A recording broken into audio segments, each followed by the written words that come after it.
상기도 드림으로써 주일 예배를 하나님께 드리겠습니다.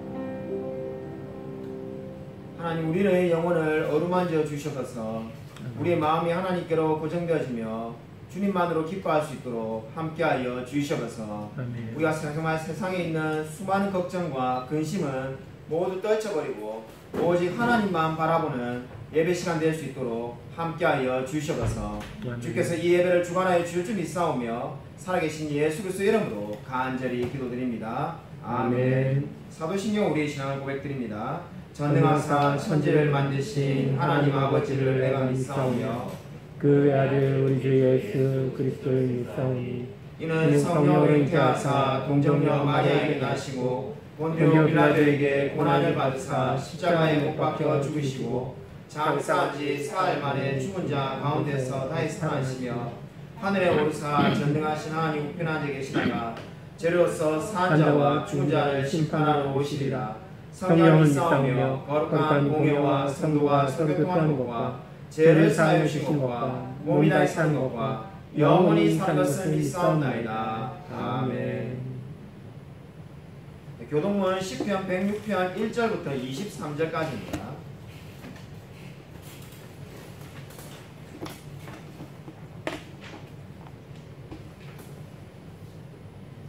구약성경 881면에 있습니다. 구약성경 881면 시편 106편 1절부터 23절까지를 제가 한 절, 성도님들이 한 절 교독하도록 하겠습니다.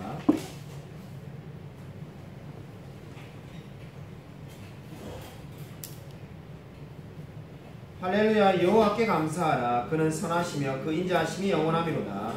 누가 능히 여호와의 권능을 다 말하며 주께서 받으실 찬양을 다 선포하랴.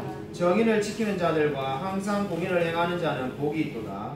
여호와여, 주의 백성에게 베푸시는 은혜로 나를 기억하시며 주의 구원으로 나를 돌보사. 내가 주의 택하신 자가 형통함을 보고 주의 나라의 기쁨을 나누어 가지게 하사 주의 유산을 자랑하게 하소서. 우리가 우리의 조상들처럼 범죄하여 사악을 행하며 악을 지었나이다. 우리의 조상들이 애굽에 있을 때 주의 기이한 일들을 깨닫지 못하며 주의 크신 인자를 기억하지 아니하고 바다 곧 홍해에서 거역하였나이다. 그러나 여호와께서는 자기의 이름을 위하여 그들을 구원하셨으니 그의 큰 권능을 만민이 알게 하려 하심이로다. 이에 홍해를 꾸짖으시니 곧 마르니 그들을 인도하여 바다 건너가기를 마치 광야를 지나감 같게 하사 그들을 그 미워하는 자의 손에서 구원하시며 그 원수의 손에서 구원하셨고 그들의 대적들은 물로 덮으심에 그들 중에서 하나도 살아남지 못하였도다. 이에 그들이 그의 말씀을 믿고 그를 찬양하는 노래를 불렀도다. 그러나 그들은 그가 행하신 일을 곧 잊어버리며 그의 가르침을 기다리지 아니하고 광야에서 욕심을 크게 내며 사막에서 하나님을 시험하였도다. 그러므로 여호와께서는 그들이 요구한 것을 그들에게 주셨을지라도 그들의 영혼은 쇠약하게 하셨도다. 그들이 진영에서 모세와 여호와의 거룩한 자 아론을 질투하며 땅이 갈라져 다단을 삼키며 이 아비람의 당을 덮었고 불이 그들의 당에 붙이며 화염이 악인들을 살랐도다. 그들이 호렙에서 송아지를 만들고 부어 만든 우상을 경배하여 자기 영광을 풀 먹는 소의 형상으로 바꾸었도다. 애굽에서 큰 일을 행하신 그의 구원자 하나님을 그들이 잊었나니 그는 함의 땅에서 기사와 홍해에서 놀랄만한 일을 행하신 이시로다. 함께 읽으시겠습니다. 그러므로 여호와께서 그들을 멸하려 멸하려 하셨으나 그가 택하신 모세가 그 어려운 가운데에서 그의 앞에 서서 그의 노를 돌이켜 멸하시지 아니하게 하였도다. 아멘. 우리 찬송가 380장 함께 부르시겠습니다. 찬송가 380장입니다.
날마다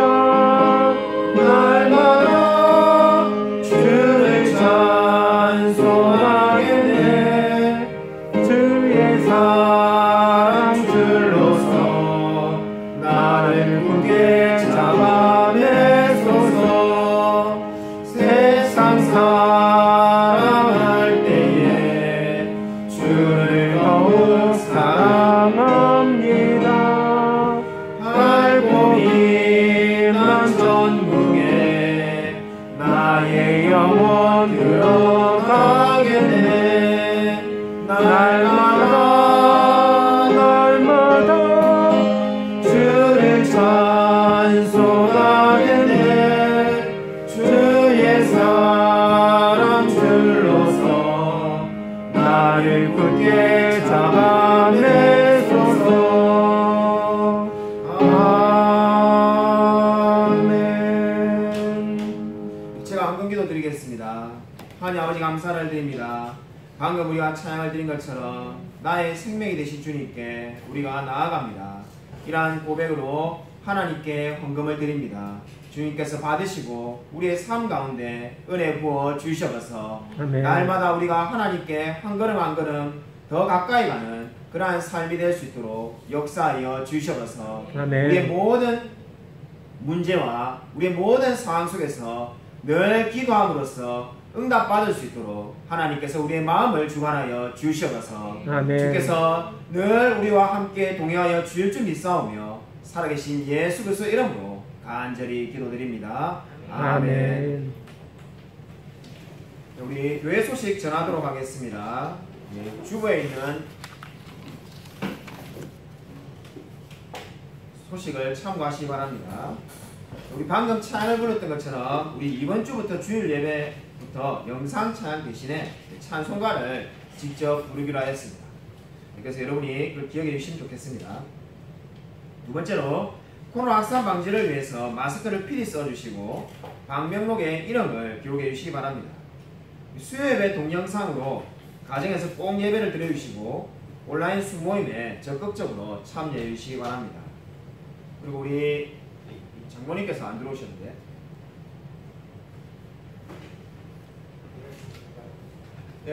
오늘 우리 이경희 장모님께서 칠수 정확하게 말하면은 오늘이 아니라 이제 오늘 6월 24일인데 우리 주일은 오늘이기 때문에 우리가 좀 이게 감사의 꽃을 준비했습니다. 우리 박수를 한번 환영해 주시기 바랍니다.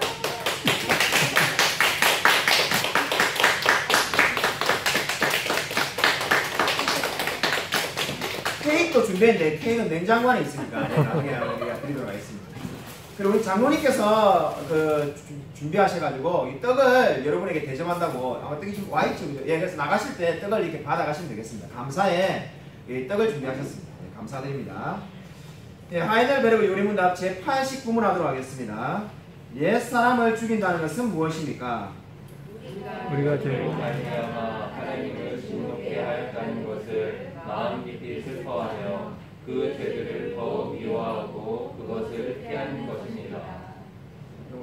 오늘 설교 말씀 듣도록 하겠습니다. 오늘 설교 제목은 말씀을 듣는 자의 자세라는 제목으로 데살로니가 전서 2장 13절부터 16절 말씀이 되겠습니다.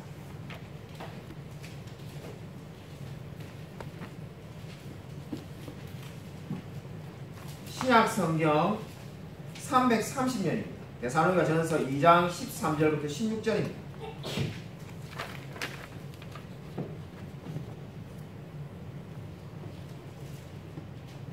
신약 성경 330쪽 데살로니가 전서 2장 13절부터 16절 말씀을 제가 한 절, 성도님들이 한 절 교독하도록 하겠습니다.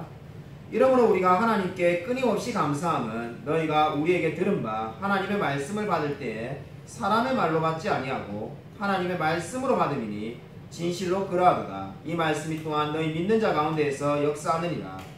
형제들아, 너희가 그리스도 예수 안에서 유대에 있는 하나님의 교리를 본받는 자 되었으니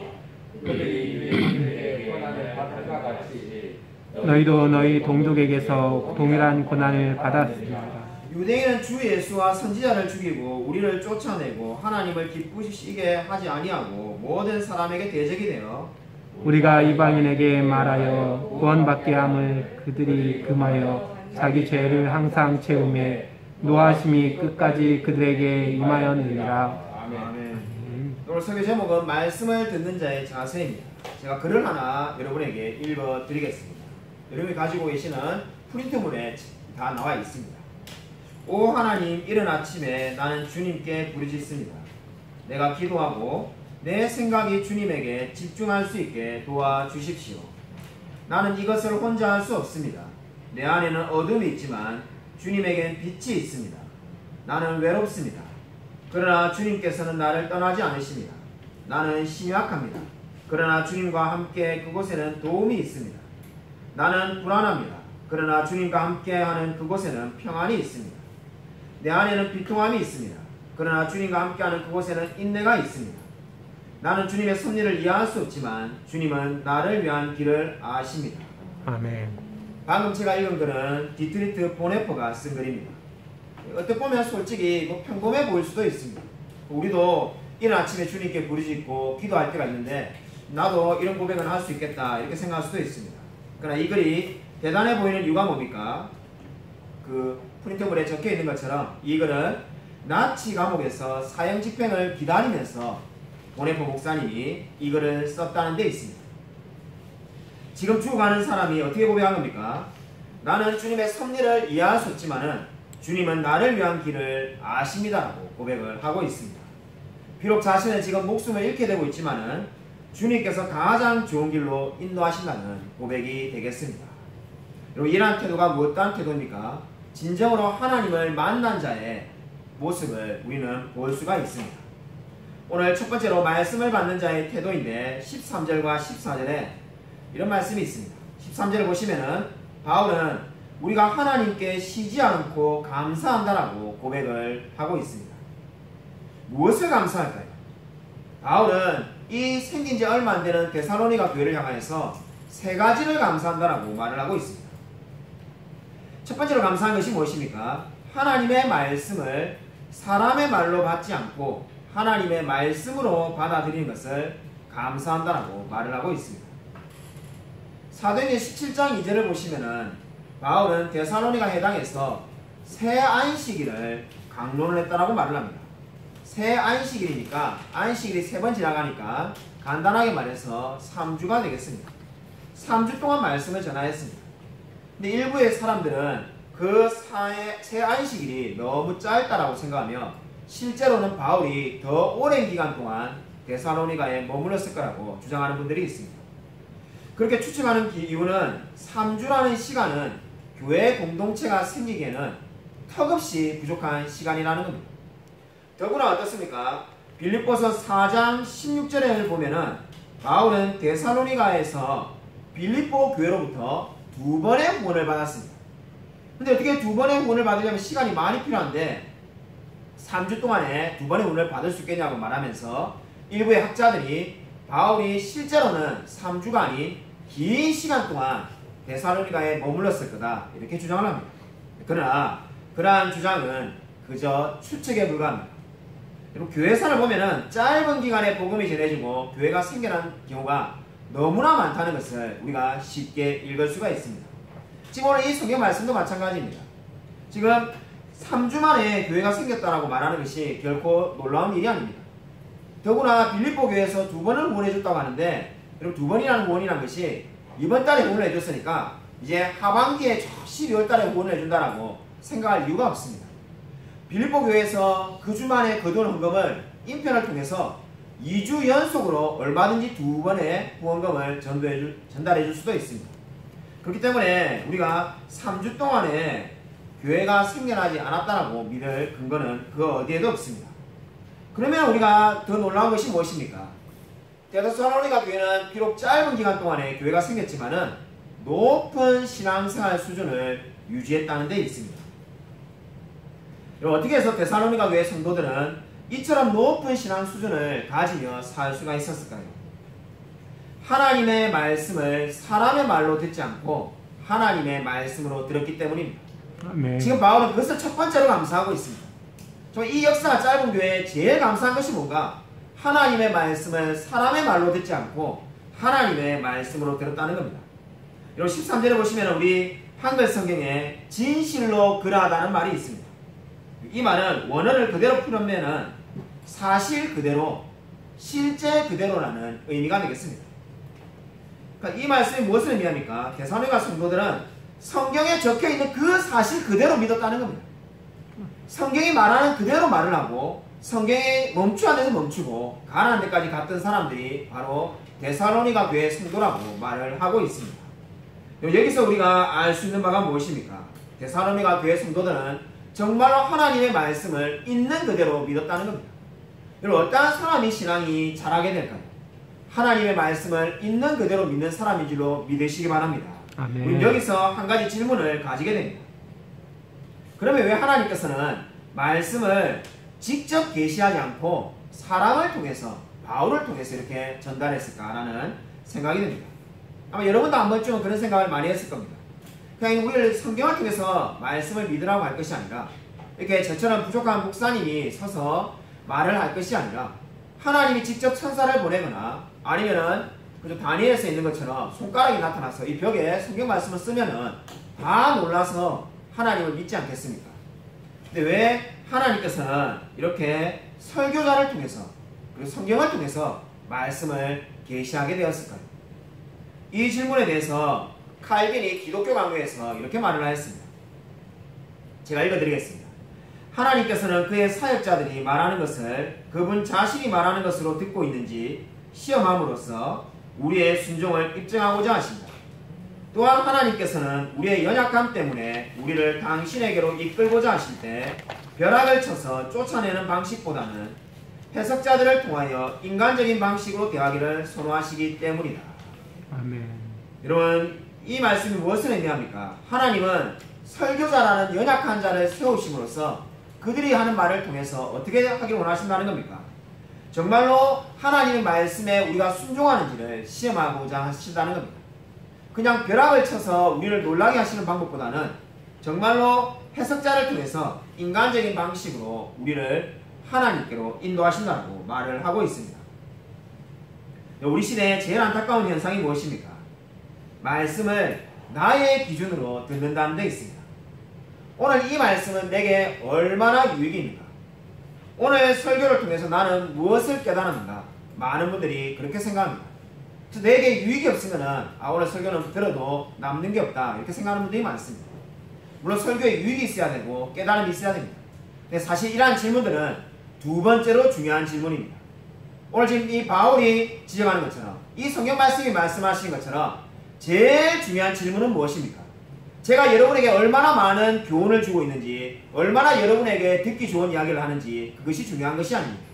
지금 제가 하고 있는 이 말이 하나님의 말씀인지 아닌지가 가장 중요한 질문입니다. 정말로 하나님의 말씀이 우리 이 넘치는 은혜에 대해서 선포되고 있는가? 이 말씀보다 더 중요한 것이 어디에 있겠습니까? 데살로니가 성도들은 바로 모든 말씀을 하나님의 말씀으로 받아들였다고 말을 하고 있습니다. 그들은 결코 사람의 말로 여기지 않고 모든 말씀을 있는 그대로 믿었다고 말을 하고 있습니다. 여러분도 하나님의 말씀을 사실 그대로 믿는 저와 여러분이 되시기를 주님의 이름으로 간절히 축원드립니다. 아멘. 최근에 중국 신천의 이하평 목사님과 통화를 하게 되었습니다. 이하평 목사님이 어떻게 지내시는지 통화를 했는데 교회가 예전에 제가 6번 중국 신천에 가서 설교할 때만 해도 여러분이 이것을 사진을 보아서 아시는 것처럼 그때 우리 여러 명의 성도님이 그렇게 말씀하셨죠. 목사님 강남에 가서 설교하신 것 같습니다. 주위를 보면 그죠 막 으리으리한 빌딩같이 건물이 있고 저도 그래 느꼈습니다. 아니 강남 한복판보다 더 좋은 데 와서 말씀을 전하는구나. 우리 안타깝게도 그 당시에는 이하평 목사님 교회가 교인들이 한 70명 어른이 그 정도 이렇게 있어가지고 거기 있었는데 최근에 이 코로나로 인해서 그리고 가정교회에 대한 탄압이 심해져가지고 이제 어른 성도님이 30명 정도밖에 남지 않았다고 합니다. 그래서 여러가지 재정의 어려움도 있고 그래서 신천의 외곽에 바닷가 근처에 가셔가지고 그렇게 사역을 하고 계신다라고 전화를 주고받았습니다. 그래서 어떻게 지내시냐고 하니까는 코로나가 급속히 확산돼가지고 이 본인이 최근에 코로나 검사를 4번이나 받았다는 겁니다. 그래서 난 뉴스에서 그런 뉴스 본 적이 없는 것 같다니까 그 뉴스를 믿을 게 못 되고 이 지금 중국 신천의 광동성 주에 홍콩 근처에 있는 이 광동성 주에 코로나가 특히 변종 코로나가 급속히 확산된다고 합니다. 그래서 중국 정부에서 내린 방침이 코로나 검사를 받지 않은 사람은 그 어떤 공공건물에도 갈 수가 없고 다른 도시로 이동을 해서는 안 된다고 해서 그 검사를 받고 음성 판정이 나온 증이 있어야만이 이제 자유롭게 이동을 할 수 있다는 거죠. 그래서 4번이나 검사를 받아가지고 이 어려움이 많이 있으셨다고 합니다. 제가 그때 전화한 날도 공교롭게도 2주 동안에 모든 야채 가게들이, 채소 가게들이 다 상점이 문을 닫았다가 그날 열린다고 사러 가셔야 된다 해가지고 길을 걸어가면서 통화를 하고 있었다고 합니다. 그만큼 이제 상황이 어려움이 많이 있으셔서 기도해달라고 부탁을 하겠습니다. 여러분들 시간 날 때마다 우리 중국 가정교회를 하고 계시는 이하평 목사님과 그 교회를 위해서 꼭 기도해 주시는 것 바랍니다. 여러분 이럴 때 우리가 무엇을 의지해야 되겠습니까? 정말로 하나님의 말씀을 붙들 수밖에 없습니다. 데살로니가 성도들에게 뭐가 있었겠습니까? 그들은 교인도 많지 않았고 부자도 아니었습니다. 그러나 하나님의 말씀을 붙들 때 하나님께서 너무나 아름다운 초대교회로 세워주셨습니다. 저와 여러분도 마찬가지입니다. 우리가 정말로 아무것도 없고 너무나 어려운 상황이 있지만은 하나님만 의지할 때 주께서 반드시 우리를 붙들어 주실 줄로 믿습니다. 이 두 번째로 바울이 감사한 것은 하나님의 말씀이 믿는 자 가운데서 역사한다는 겁니다. 13절 말씀을 보시면은 이 마지막 부분에 이 말씀이 또한 너희 믿는 자 가운데서 역사하느니라 이렇게 말을 하고 있습니다. 표준 세번역을 보면은 이 성경 구절을 여러분 가운데서 살아 움직이고 있다 이렇게 번역을 하고 있습니다. 그러니까 지금 바울이 감사하는 것이 뭐라는 겁니까? 이 말씀이 너희 가운데 역사하는 겁니다. 표준 세번역으로 말한다면은 말씀이 너희 가운데 살아 움직이고 있는 것을 내가 느껴지기 때문에 감사하다고 말을 하고 있습니다. 이것이 바로 바울이 감사하는 두 번째였습니다. 역사한다는 말을 우리가 원어를 보면은 힘을 준다, 활동한다는 뜻을 가지고 있습니다. 영어에 우리가 많이 쓰는 에너지라는 단어가 바로 여기에서 비롯되었다고 합니다. 역사한다는 단어는 원어의 의미를 보면은 반복적인 의미를 가지고 있습니다. 그러니까 이 하나님의 말씀이 역사하는데 한 번 잠깐 역사한 것이 아니라 지난주에도 역사하시고 이번주에도 역사하시고 앞으로도 계속 역사하시는 그러한 말씀이다라고 지금 바울은 고백을 하는 겁니다. 그렇기 때문에 감사하지 않을 수 없다라고 고백을 하고 있습니다. 저도 이번 주에 정말 하나님이 역사하신다는 것을 깨닫게 된 사건이 있었습니다. 지난주에 제가 다녔던 진주의 경상대학교 SFC 단체 카톡방이 생겼습니다. 그전에는 우리가 서로 연락을 전혀 안 하고 지냈는데 이 단체 카톡방이 생겨가지고 한꺼번에 60명이 넘는 사람을 만나게 되었습니다. 그래서 제가 여러 사람을 그 카톡방에서 만나서 일부의 분들은 전화가 제게 오기도 하고 저도 일부의 사람은 전화를 드리기도 하고 연락을 하다 보니까 짧게는 어떤 사람은 10년, 길게는 20년이 넘게 만에 이 연락을 주고받는 사람도 있게 되었습니다. 그러다 보니까 궁금해가지고 제가 카톡방에 물어보았는데 도대체 이 방을 어떻게 해서 누가 이렇게 만들 수 있었느냐 이렇게 물으니까 감동적인 이야기를 듣게 되었습니다. 창원의 극동방송국에서 일하는 저의 SFC 동기 이 여자 집사님이 계신데 그분이 극동방송 부장으로 있는데 이 극동방송에서 여러분도 잘 아는 만원의 그죠 행복 기도 이래가지고 하는 그 프로그램이 있습니다. 그래서 만원씩 후원하는 분들에게 다 전화를 드리려고 해가지고 이 집사님께서 이제 전화를 한 분 한 분 했다고 합니다. 전화를 하는데 어느 분에게 전화를 하니까 갑자기 상대방이 언니 저 미숙이에요 이렇게 말을 한 겁니다. 그래서 미숙이가 누구지? 라니까 저 경상대 SFC의 후배 미숙입니다 이렇게 말하니까 놀래가지고 너가 어떻게 이렇게 만원의 기도 제목을 이렇게 냈냐 이렇게 말을 하니까 자기 아이가 갑자기 희귀병에 걸렸는데 자가 면역 질환에 걸려가지고 계속해서 근육이 손상된다는 겁니다. 근육이 점점 없어지니까 스테로이드를 맞을 수밖에 없는데 수술을 해서도 안 되고 근데 이게 완치할 수 있는 병도 아니기 때문에 계속 스테로이드를 맞으니까 약이 안 좋고 그리고 아니면 안 맞으면 근육이 이제 줄어들고 그래서 지금 어찌할 수 없는 상황 가운데 있어서 눈물밖에 나지 않아서 기도 제목을 요청하려고 이렇게 했습니다. 이렇게 말하는 거예요.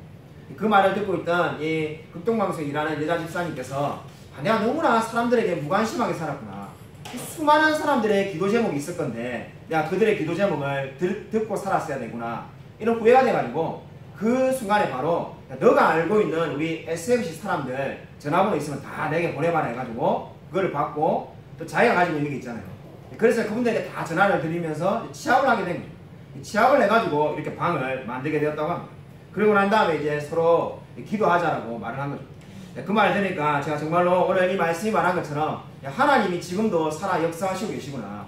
제가 정말로 오랫동안 20년 이상 연락이 끊긴 분들, 살아서 만날 일이 없다고 생각하는 분들도 다 알게 되어서 참으로 하나님이 역사하신다는 것을 느끼게 되었습니다. 세 번째로 바울이 감사하는 것이 무엇입니까?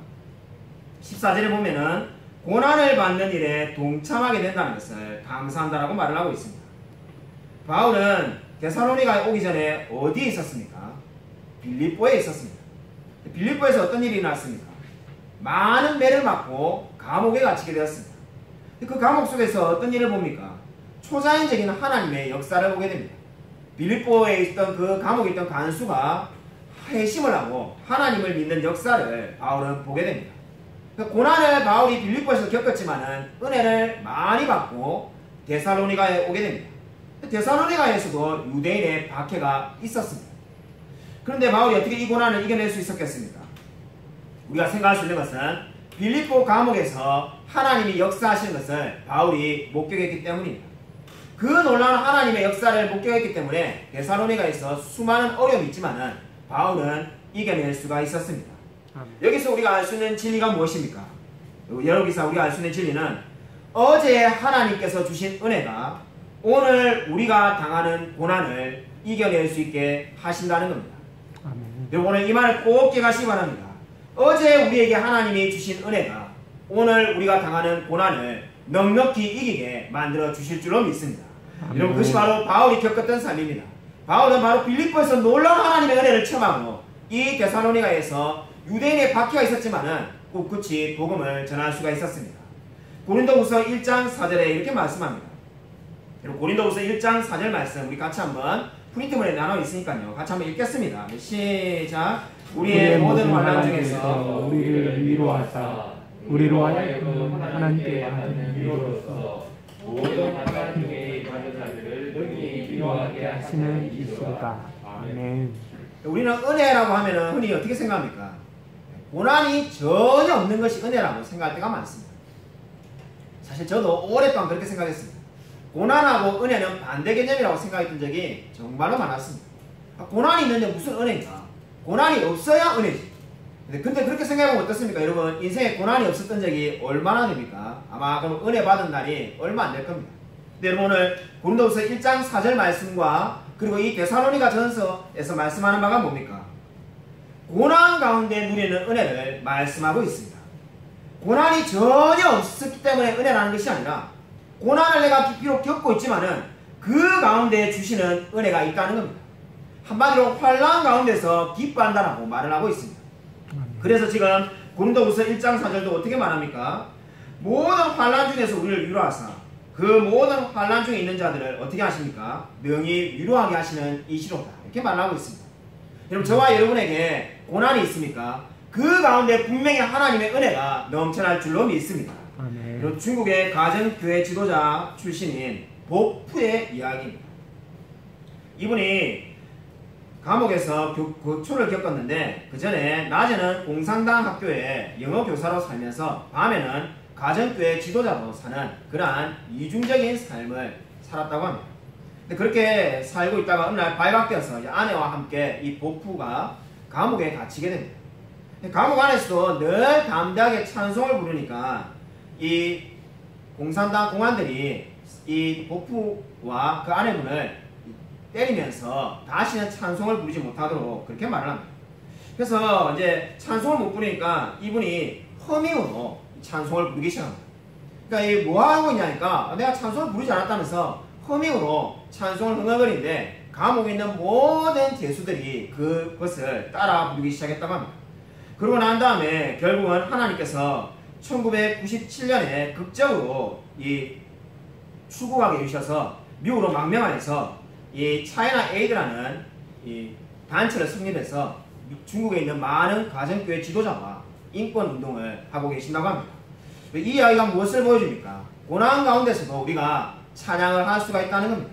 우리가 고난을 당하면은 그저 안 좋은 일로 끝나는 것이 아니라 오히려 고난 가운데서 넘치는 은혜가 있는 줄로 믿으시기 바랍니다. 오늘 두 번째로 말씀을 받아들이지 않는 결과에 대해서 15절과 16절에서 말씀을 하고 있습니다. 우리 16절 말씀을 보십시오. 16절 말씀 같이 한번 읽겠습니다. 우리가 이방인에게 말하여 구원받게 함을 그들이 금하여 자기 죄를 항상 채우매 노하심이 끝까지 그들에게 임하였느니라. 아멘. 여러분 여기서 보시면은 노하심이 끝까지 저에게 임하였느니라는 말씀에서 임하다라는 말이 바로 이르게 되다라는 의미를 가지고 있습니다. 이르게 된다는 것은 과거를 말하는데 이 데살로니가 전서는 제가 이미 몇 주 전에 말씀드린 것처럼 기원 후 51년경에 기록되었습니다. 그렇다면 이 진노가 이뤘다는 지금 바로 이 과거의 사건은 어떠한 사건을 말하는 것일까요? 물론 성경에 어떠한 사건을 가르치는지 정확하게 규정을 하고 있지 않습니다. 그러나 우리가 요세푸스라는 분의 기록을 보면은 바로 주 49년에 예루살렘 성전에 있었던 유대인 대학살 사건이 있었다는 것을 알게 됩니다. 아마도 지금 이 진노가 일었다는 이 역사적 사건은 이미 일었다는 과거의 사건은 예루살렘 성전에 있었던 유대인 대학살 사건을 말한다라고 볼 수가 있겠습니다. 근데 이 임하였다는 동사는 놀랍게도 과거만 의미하는 것이 아니라 미래적인 의미로도 동시에 이해가 될 수가 있습니다. 두 가지의 의미가 동시에 중첩적으로 있는데 미래로 볼 수 있는 근거가 뭡니까? 마태복음 12장 28절에 보면은 예수님께서 하나님의 나라가 임하였느니라고 말했기 때문입니다. 하나님 나라가 이미 임하였지만은 앞으로도 임하지 않겠습니까? 그렇기 때문에 이 똑같은 임하였느니라는 이 단어는 과거를 의미하기도 하지만은 마태복음 12장 28절이 말씀하신 것처럼 미래를 의미할 수도 있습니다. 그럼 미래를 의미한다면은 지금 이 말씀은 어떤 의미가 되겠습니까? 아직 구원을 받지 못한 사람들, 특별히 복음을 방해하는 사람들에게 확실한 심판이 있음을 강조하고 있습니다. 여기서 우리는 중요한 질문을 하게 됩니다. 누가 과연 하나님의 진노를 당할까요? 예수님을 구세주로 믿지 않는 모든 사람들은 하나님의 진노를 받을 수밖에 없습니다. 그렇다면 우리가 궁금해할 수밖에 없는 질문은 하나님의 진노는 언제 내리냐는 겁니다. 성경을 보면은 하나님의 진노는 죄의 분량이 채워질 때마다 내렸다는 것을 알 수가 있게 됩니다. 언제 죄의 분량이 채워졌습니까? 방금 우리가 49년에 유대 6월절 대학살을 말한다고 했는데 기원 후 70년에도 예루살렘 성전과 예루살렘 성전에 로마군의 대침략이 있었습니다. 그뿐 아니라 성경을 보면 어떻습니까? 하나님의 진노는 죄의 분량이 채워질 때마다 이루어졌습니다. 노아의 홍수, 바벨탑 사건, 그리고 소돔과 고모라의 멸망, 가나안 족속에 대한 심판 등이 계속 그때그때마다 이어져 왔다는 것을 알 수 있게 됩니다. 여러분 궁극적인 심판은 그러면 언제 옵니까? 바로 예수님이 재림하실 때 심판을 받게 됩니다. 그러면 우리에게 중요한 질문이 뭡니까? 존 칼빈이 말씀하신 것처럼 하나님의 아들이 인간의 아들이 되신 것은 사람의 아들들이 하나님의 아들들이 되게 하기 위한 것이다. 여러분 이 말을 꼭 기억하시기 바랍니다. 하나님의 아들 예수 그리스도가 인간이 되신 이유가 어디에 있다는 겁니까? 저와 여러분 바로 사람의 아들이 하나님의 아들이 되게 하기 위해서라고 말을 하고 있습니다. 여러분 우리가 진노를 받을 수밖에 없는 하나님의 진노를 받게 할 수밖에 없는 우리 이 죄인이 바로 하나님의 자녀가 되게 하기 위해서 예수님이 이 땅에 오셨다고 말씀하고 있습니다. 그러므로 가장 중요한 질문은 무엇입니까? 하나님의 말씀을 듣고 믿고 하나님의 자녀가 되는 건 줄로 믿으시기 바랍니다. 여러분 하반신 장애인이지만 30년 동안 휠체어를 타고 다니며 노방전도를 한 포천 임마누엘 집 원장 이석우 목사님의 이야기입니다. 이분은 예수님을 믿기 전에 너무나 불행한 인생을 살았다고 합니다. 미신을 믿는 가정에서 태어나가지고 형제 3명이 태어난 지 5살이 되지 않을 때 다 갑자기 죽었다고 합니다. 그리고 여동생은 100일 된 딸을 둔 채 연탄가스 중독으로 죽었다고 합니다. 그리고 어머니는 장애인이었고 아버지는 정신질환자였습니다. 그리고 이분 역시 이 이석우 목사님 역시 29살 때 공사장에서 일하다가 떨어져서 하반신 마비가 되었어요. 더 안타까운 것은 폐병에 걸려가지고 죽을 위기에 처하게 된 겁니다. 이분이 너무나 안타까운 마음에서 교회와 기도를 다니면서 꼭 폐병이 낫게 해달라고 기도를 했다고 합니다. 그러고 난 다음에 그 마음의 음성이 하나님께서 너가 다 치유함을 받았다는 음성을 듣고는 정말로 그럴까 싶어가지고 병원에 갔더만은 폐병이 다 나았다는 판정을 받게 되었다고 합니다. 너무나 감사해가지고 나는 분명히 이 땅에 태어나서 희망도 없고 인생에 정말 되는 일이 아무것도 없고 너무나 불행한 사람인데 하나님이 살려주셨다라는 생각이 들어가지고 하나님께 보답하는 길은 내가 만난 이 예수님을 전하는 길밖에 없다는 생각에 이제 휠체어를 타고 전도를 하기 시작했다고 합니다. 첫날부터 전도를 하니까는 깡패들이 시비를 걸기 시작했다고 합니다. 이 휠체어 탄 사람이 전도를 하니까 깡패들이 시비를 걸고 또 조금 있으니까 술 취한 사람들이 조롱을 하고 침을 뱉고 가는 사람도 있고 그리고 어떤 사람들은 시끄럽다라고 이 휠체어를 타고 있는 이 이성우 목사님을 때리는 사람도 있었다고 합니다.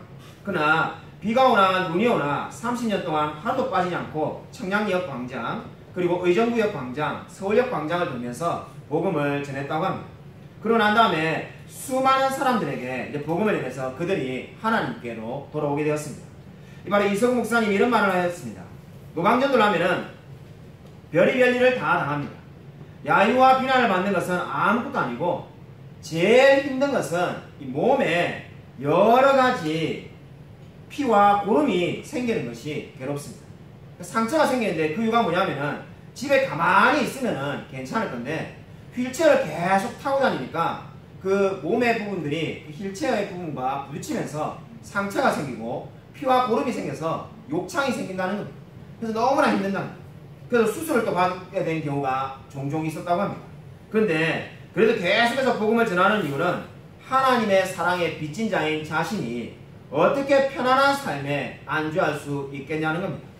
내가 하나님을 전하지 않으면 너무나 편안하게 그냥 집에 앉아서 살 수 있지만은 나는 하나님의 사랑을 힘입었기 때문에 계속해서 이 복음을 30년 동안 전할 수밖에 없다라고 고백을 했다고 합니다. 여러분 그렇습니다. 하나님이 원하시는 것이 무엇입니까? 잃어버린 영혼을 찾으시는 것입니다. 여러분 오늘 지금 성경에서 말하는 이 하나님의 진노가 임박했다는 것은 여러분 하나님의 이제 진노가 임박했기 때문에 그 누구에게도 회개할 기회가 없다는 것이 아닙니다.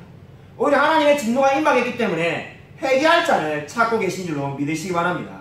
지금이라도 저와 여러분이 그리고 저와 우리의 주위에 있는 모든 이웃들이 하나님께로 나와야 될 때인 줄로 믿으시기 바랍니다. 여러분 진정으로 아무쪼록 하나님을 의지함으로써 저와 여러분이 정말 주님만을 의지하며 살아가는 저와 우리 모든 성도님이 되시기를 주님의 이름으로 간절히 축원드립니다. 오늘 이 시간에 말씀을 생각하면서 1분간 이렇게 통성으로 기도하고자 합니다. 진정으로 하나님께서 우리의 삶 가운데 늘 함께 해달라고 정말 오늘 성경이 말씀하신 것처럼 우리가 하나님의 말씀을 들을 때마다 있는 그대로 사실로 받아들일 수 있게 해달라고 그 말씀을 들을 때 우리 정말 고난 가운데 은혜가 넘쳐나며 말씀이 살아 역사하는 그러한 놀라운 역사를 체험할 수 있게 해달라고 이 시간 우리 한번 주여 한번 외치고 우리 간절히 한번 통성으로 기도하도록 하겠습니다. 주여 하나님 아버지 감사드립니다. 우리 마음 가운데 늘 정말 주님을 의지하며 신뢰하며 나아갈 수 있도록 아버지 도와주셔서 하나님께서 아버지 함께하여 주시고 있습니다. 또 우리의 영혼이 변화될 수 있도록 아버지 도와주셔서 하나님 오늘 정말 성경이 말씀하신 것처럼 대사람과 성도들이 정말 주님 하나님의 말씀을 있는 그대로 믿는 것처럼 우리도 하나님의 말씀을 있는 그대로 받아들일 수 있도록 아버지 역사해 주셔서 날마다 하나님의 살아계시는 역사하심을 바라보며 살아갈 수 있게 되기를 소원합니다. 하나님 뜨겁게 하여 주셔서 그래서 고난 가운데 은혜받게 해주시옵시고 그 말씀을 듣지 않는 자에게 하나님의 진노와 임박이 있음을 늘 기억하며 살아갈 수 있도록 아버지 도와주셔서 끝까지 하나님의 말씀을 전파하며 하나님의 말씀을 전하지 않고 견딜 수 없는 그런 자 될 수 있게 되기를 소원합니다. 하나님 은혜 부어주셔서 날마다 정말 주님께 가까이 갈 수 있도록 아버지 도와주셔서 하나님 축복하여 주겠습니다. 도와주셔서 하나님 아버지 감사를 드립니다. 오늘 성경이 말씀하신 것처럼 데살로니가 교회처럼 온전히 하나님의 말씀을 있는 그대로 순수하게 믿을 수 있는 그러한 신앙을 우리에게 허락하여 주시옵소서. 말씀을 나의 생각으로 판단하는 것이 아니라 성경이 가라는 데까지 가고 멈추라는 데서 멈출 수 있는 그러한 자 될 수 있도록 은혜 부어 주시옵소서. 날마다 하나님께로 더 가까이 갈 수 있게 되어지기를 소원합니다. 하나님의 말씀은 지금도 살아서 역사하는 줄로 믿습니다. 우리의 영혼이 뜨거워질 수 있게 해주시옵시고 바라옵기는 아직까지 하나님 알지 못하는 수많은 영혼들에게 우리가 만난 나의 주 나의 하나님을 늘 전파하며 살아갈 수 있도록 은혜 부어 주시옵소서. 비록 이 자리에 함께하지 못하고 동영상으로 예배드리는 우리 성도님들의 삶 가운데도 하나님께서 붙들어 주시옵소서. 주님께서 늘 우리와 동행하여 주실 줄 믿사오며 살아계신 예수 그리스도 이름으로 간절히 기도드립니다. 아멘. 이제는 주 예수 그리스도의 은혜와 하나님의 사랑과 성령의 교통하심이 날마다 하나님 말씀을 의지하며 살아 역사하시는 이 놀라운 하나님의 말씀을 믿으며 살아가기로 다짐하는 이 자리에 있는 성도들과 동영상 예배드린 모든 성도들 머리 위에 지금부터 영원토록 함께 있을지어다. 아멘.